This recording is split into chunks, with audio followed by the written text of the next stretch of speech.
Hello, my name is Marcus. I'm the compiler of a collection of therapy quotes entitled Psychoanalytic Self-Awareness Quotes. This is TQ 135 to 138. Therapy quote number 135. The analyst's work is to see the unconscious in action.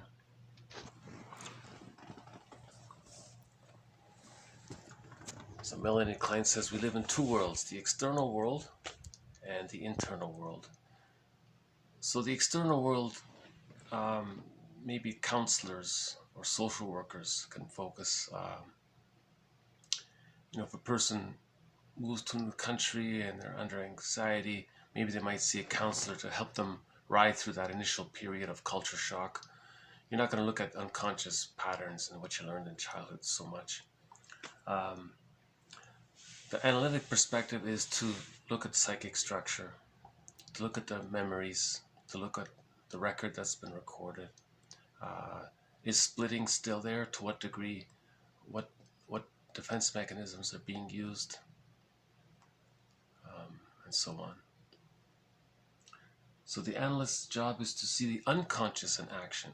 So what's going on in the inner world that's influencing how you're seeing the outer world? Are you seeing the outer world in a way that's making your life, that's making you unhappy? It could be something that's going on in your inner world. So let's look at that. All right. 136.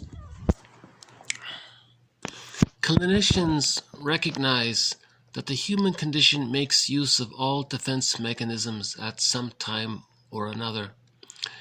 It is the predominant use of a cluster of defenses which distinguishes one personality organization from another. So this is really the Ubuntu. We find our humanness in our humanity. The humanity is we're all using a bunch of defense mechanisms, and we find our humanness. Which defense mechanisms are we using? We find our humanness in our humanity. So there's a compassionate overview. We're all using defense mechanisms to cope with the fact that we come out of the womb too early. We all come out of the womb too early. Even the chicken comes out from his egg and can start running around, Humans, we can't, right? Somebody said long ago humans could start walking and running right from birth. I don't know if that's true, but apparently long ago when babies were born, they could already start walking and could understand language even, apparently, to some degree. But now we're coming out too early for some reason.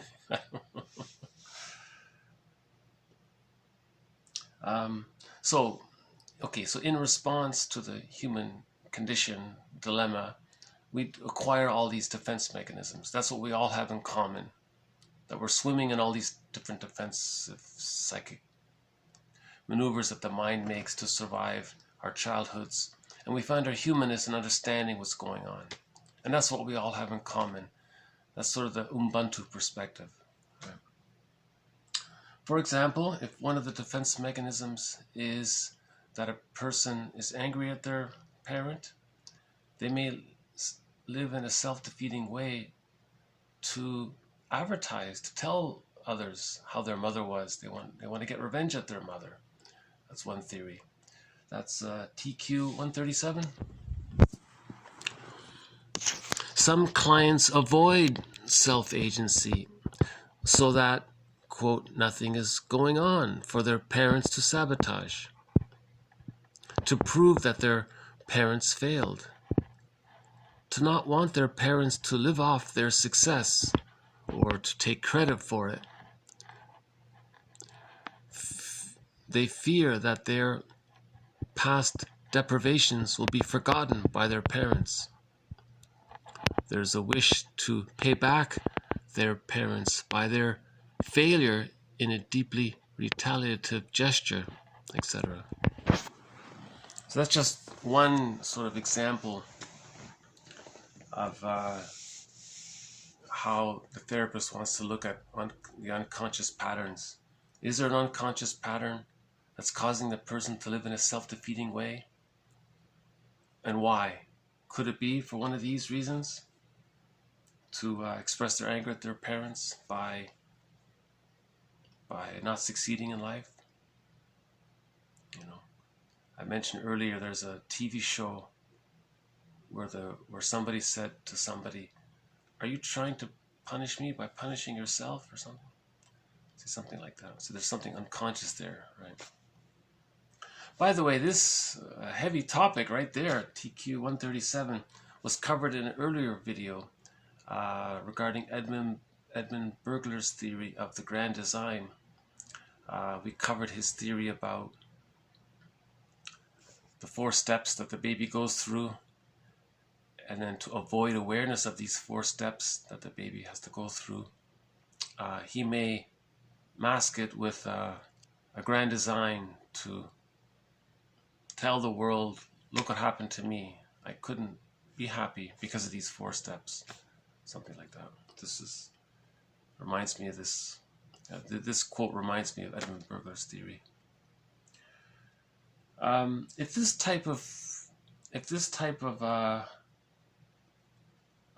the client's not ready to consider these ideas about his unconscious anger, if he's too entrenched in it, like the fish, he's swimming in the water, he doesn't know that there's water because he's in the water, that kind of thing. The client can be a little more gentle. He can back off. For example, in TQ 138, early character interpretations should merely call the client's attention to what he is doing, with some indication, either explicit or implicit, that this is but one of several things he might choose to do. A comment from the therapist such as, "So you are also tender and emotional," can help an overly controlled and severe client recognize that he is making choices in being controlled and severe. Boy, that was very, I guess, diplomatic, I guess. I'm not sure how to describe it. I think people who seek therapy are eager for the truth. Tell it to me, therapist. What is it? What am I doing? Why am I sabotaging myself? Why am I angry at my parent? What am I doing? Why am I not happy? So I think most people want the truth. That's why they're going to the therapist. They'll even pay for that. That's how aware they are that they're not living the examined life. Right? Somebody said, many of us are living lives of quiet desperation or something like that. Maybe some person got tired of that, right? So there's 2 sort of variations. Some therapists are direct in their interpretations. Some are a little more softer in it. For example, Masterson has this with those with the narcissistic pattern. You have to be softer with them for sure, because they're fully identified with their glorified false self-image, right? They've identified with the aggressor, their mother, right? So they're very out of touch with their real self. They think their real self is the false self, or being their mother. So he has this thing called mirroring interpretation of narcissistic vulnerability. It's a very delicate way of something similar to TQ 138, So there's different degrees to how the therapist can give feedback, and he has to decide how much can the other person handle. If it's too much, it's going to scare them away. If it's not enough, they're not engaged. So he has to find that right spot, I guess, sweet spot, I guess. Okay, I'll just do a quick run through. The analyst's work is to see the unconscious in action. Clinicians recognize that the human condition makes use of all defense mechanisms at some time or other. It is the predominant use of a cluster of defenses which distinguishes one personality organization from another. Some clients avoid self-agency. so that nothing is going on for their parents to sabotage, to prove that their parents failed, to not want their parents to live off their success or to take credit for it, out of fear that their past deprivations will be forgotten by their parents. There's a wish to pay back their parents for their failure in a deeply retaliative gesture. Early character interpretations should merely call attention to what the client is doing, with some indication, either explicit or implicit, that this is but one of several things he might choose to do. A comment from the therapist such as, "So you are also tender and emotional," can help an overly controlled and severe client recognize that he is making choices in being controlled and severe. All part of the journey, all part of this exploration of understanding how to heal from soul fragmentation. To remember, unhappiness is a malady of the personal synthesis.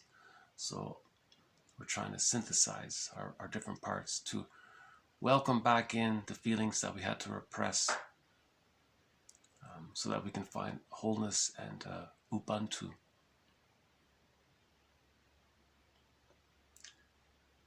I'll pause it here. This has been TQ. So thank you very much. 135 to TQ 138. Bye for now.